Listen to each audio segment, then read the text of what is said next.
All right, here's Biden's AOC's infrastructure take plan on is Biden's a infrastructure big plan. It is full of big ideas, but a lot of the most interesting stories are in the granular details. But again, this is just his opening gambit. This is what he's asking for. What happens to it now is going to be in the hands of the Congress. Joining us now is one of the most influential members of that body, New York Congresswoman Alexandria Ocasio-Cortez. Congresswoman, it's great to see you. Thank you so much for making time to be here tonight.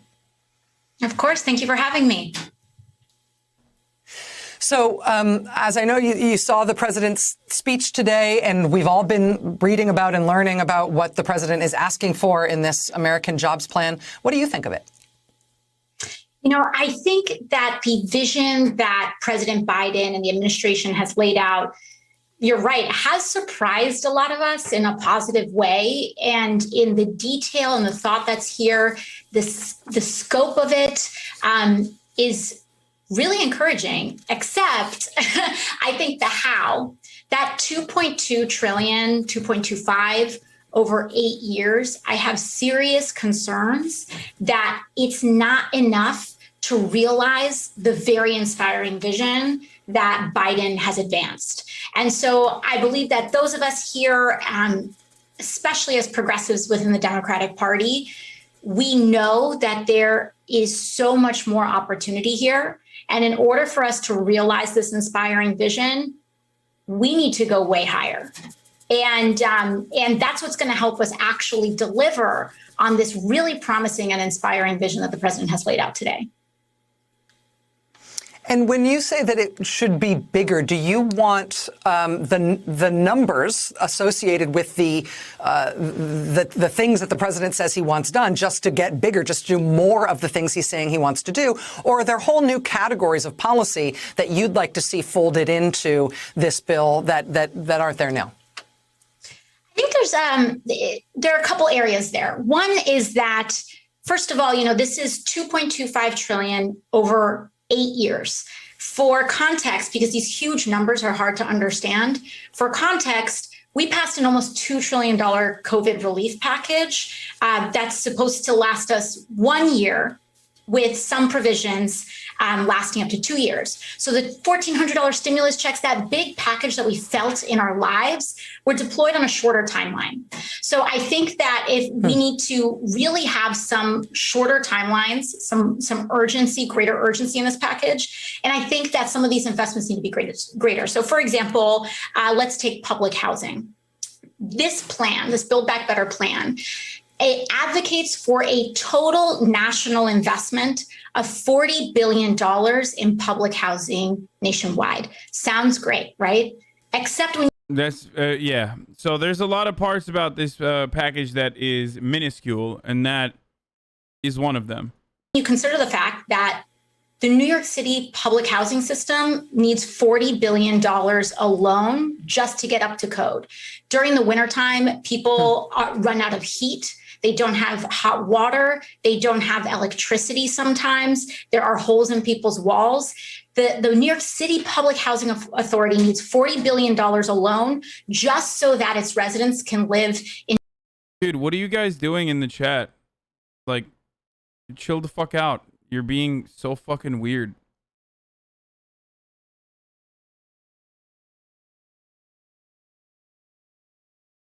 I don't know what you're doing. Like, stop being cringe, please. April Fools, right? Remember, you're just like molding at random fucking people that you have created in your mind. Okay?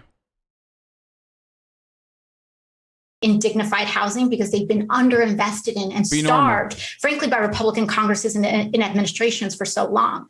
So for us to actually invest in national public housing infrastructure, we need to do way more in order for us to deliver on this promise in terms of a price tag there. Now, in terms of scope, I think, again, I really do have to commend some of these investments that are in here. And some of these details, like exclusionary zoning, are things that progressives have been talking about for a long time. So there is a lot of credit there.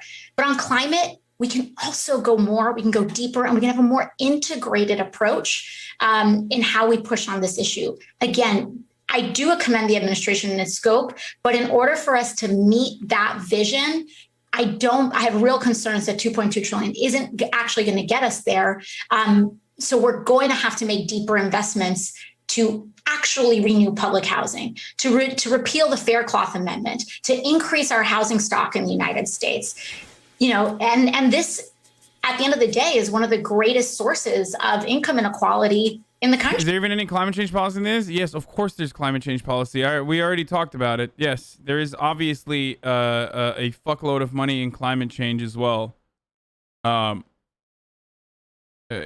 the entire plan. It's not as focused at climate change, but there's training programs for renewable energy initiatives. I wouldn't call that climate change policy. Okay, guys. There always can be more, but if you say that there is no fucking climate change policy in here, well, then you're wrong. EV recharge stations all around the fucking country. I think that it should focus more on actually building renewable energy initiatives and adding more into R&D. It does currently add some funds into R&D, but there needs to be more. Certainly. 300 billion of the plan is going into manufacturing, support for domestic production of technologies and critical goods. Around 50 billion will go towards semiconductor manufacturing and research. Spending $180 billion on new research and development with an emphasis on clean energy, fewer emissions, and climate change research. That total includes $100 billion for worker training and an increase of worker protection systems.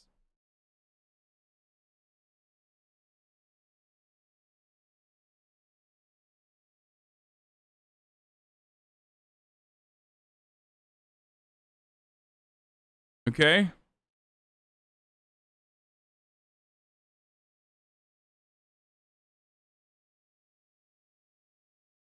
Electric cars are more expensive environmentally than gas cars. Okay, dude. I'm not saying that the fucking EV recharge stations are the end-all be-all of climate change policy. That's precisely why I'm talking more about the retraining programs for renewable energy, okay? Like, it's not a lot of money, though.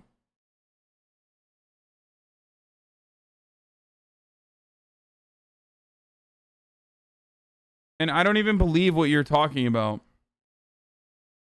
as far as EVs versus gas cars.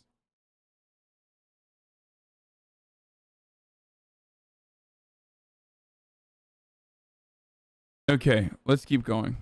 It's rooted in housing and real estate. In terms of how this is going to move, obviously this is the Biden administration's second big legislative lift. And I think we have to think of them as a living, breathing organism that learns lessons along the way. Clearly, I think a lot of what was going on with the COVID relief bill is they were thinking about things they wish they had done better or are handled differently under the Obama administration. Now I think they're going to be approaching this infrastructure bill, learning the lessons. Where does the power that go into battery cars come from? Mostly oil currently. No, I understand. It's but you're doing that thing where it's a separate problem.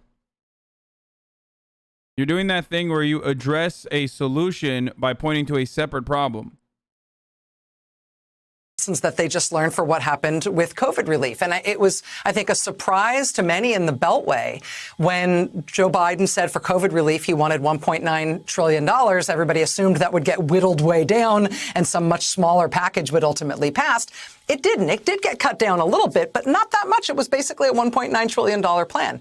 Sounds to me, from what I hear you saying tonight, that on this one, what may happen is that President Biden may say, listen, today in Pittsburgh, I want $2.25 trillion over 8 years. But when it lands in the House, you and your colleagues may say $2.25 trillion is a starting point, but this needs to be a bigger bill. This needs to get larger before the Senate even gets a look at it. Is it fair to expect that that may be the way this goes? Absolutely. If we could wave a magic wand and the progressives in the House were able to name any number and get it through, which obviously isn't the case. But if we're looking at ideals and what we think is the actual investment that can create tens of millions of good union jobs in this country that can shore up our healthcare, our infrastructure, our housing, and doing it in a way that draws down our carbon emissions to help us get in line with the IPCC standards, we're talking about realistically $10 trillion over 10 years. And I know that may be an eye-popping figure for some people, but we need to understand that we are in a devastating economic moment. Millions of people in the United States are unemployed. We have a truly crippled healthcare system and a planetary crisis on our hands, and we're the wealthiest nation in the history of the world. So we can do 10 trillion. That is a thing of political imagination. However, even when you break it up into those two parts, what's important to remember is that this actually isn't just a progressive versus a moderate issue. You have some of the most conservative members of the Democratic caucus, like Joe Manchin, that have even signaled support for a $4 trillion infrastructure plan, which is double in the numbers. And so I think that there's some key dynamics that have changed here, which explain some of this. One is that there is a genuine built power in the progressive caucus within the Democratic Party, but also just progressive ideals in general in the country that... Guys, I'm number one railway boy, okay? Stop saying like, oh, it triggers me that they're fucking subsidizing cars. They're subsidizing cars. They're subsidizing cars. Like, electric vehicles are still ultimately better than fucking vehicles that rely on fossil fuels, okay? I understand that they, when you're building the electric vehicles and when you're generating energy for electric vehicles, you're still using fossil fuels, but it makes the transition into renewable energy easier, okay? They're still more environmentally fucking friendly than just regular combustion, gas combustion, fossil fuel guzzling engines, okay? That's one. Two, I'm a fucking huge train person, okay? I love trains. I wish they were building a more robust nationwide railroads that are fast as fuck, and we were experimenting with like a high-speed rail. I wish that was happening. It's not. I want that. When's the last time you used trains? Motherfucker, when's the last time I've done anything? That's a terrible fucking question. Last time I used trains was between San Diego and Los Angeles, because I don't leave my house. And that was the last time I left my house and went somewhere. Okay? And it's kind of dog shit, but it's still a lot of fun. I loved it. I absolutely loved it. I do. I love trains. Okay? I'm a big fan. You like trains? Name every train.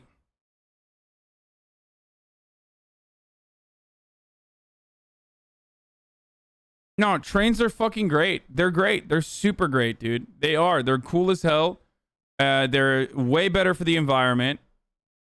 It's just never going to happen because the car manufacturers are far too powerful and have been for the entire history of like post-industrial revolution in the United States.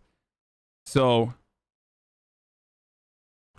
lol, the guy who said that has never lived in a city before, metros are fantastic. Yeah, we don't really have a lot of that in Los Angeles. Don't get me started on this again.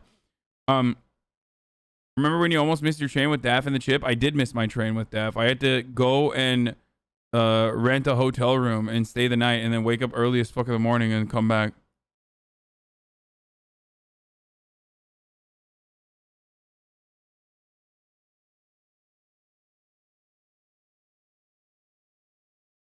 Anyway.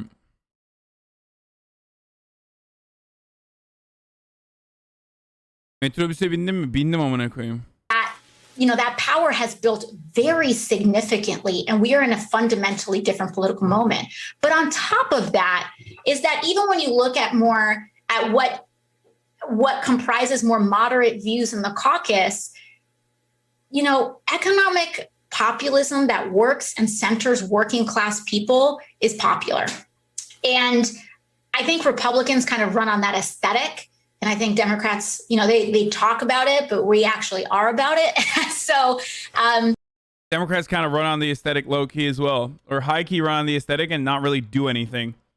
So let's be fucking real on that front. Democrats low key, high key, run on the aesthetic, don't actually fucking follow through on it. Okay. Just saying. But I think that the country shift, people really, I think, are starting to understand that these issues are no longer fringe progressive demands, but they are consensus builders. And so we need that direct investment. We need to build our housing stock. We need to stop making it just an investment for for corporations to gobble up our housing stock, and an actual rare critique of AOC from Hasan. Shut up, bitch. I criticize AOC all the time. Thing that we use and live in and enjoy, and don't have to fear that our kids won't be able to afford a home, a place to live and make a family. And so those kinds of investments, that's what this is about, not to mention rural broadband, not to mention roads, bridges, mass transit, and a national, truly national system of EV vehicles and a full electric, federally electric fleet.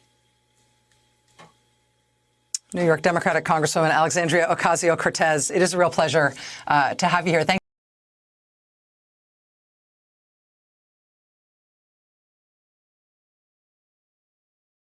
What? Crazy how you talk about how much a billion is when an individual creates a super valuable business like Amazon, but progressives wanting to print trillions and spend it inefficiently is not a lot of money, I guess. Yes, the government, the American government, should be able to spend $1 trillion in infrastructure, because if the American government wasn't spending $1 trillion in infrastructure, then these incredibly valuable businesses like Amazon that have been created by a singular individual, as though Jeff Bezos literally fucking cloned himself and is working inside of distribution facilities on his own. His clones are actually working there, and it's not actually relying on that infrastructure to fucking exist, would exist. Okay? Amazon would not exist without the American government supplying a robust infrastructure and safety nets for its workers, and literally fucking roads that you can transport on top of like actual U.S. Postal Service that Amazon inevitably relies on by way of using like UPS and its own delivery systems when in areas that they don't want to go to because it's simply too inefficient. So shut the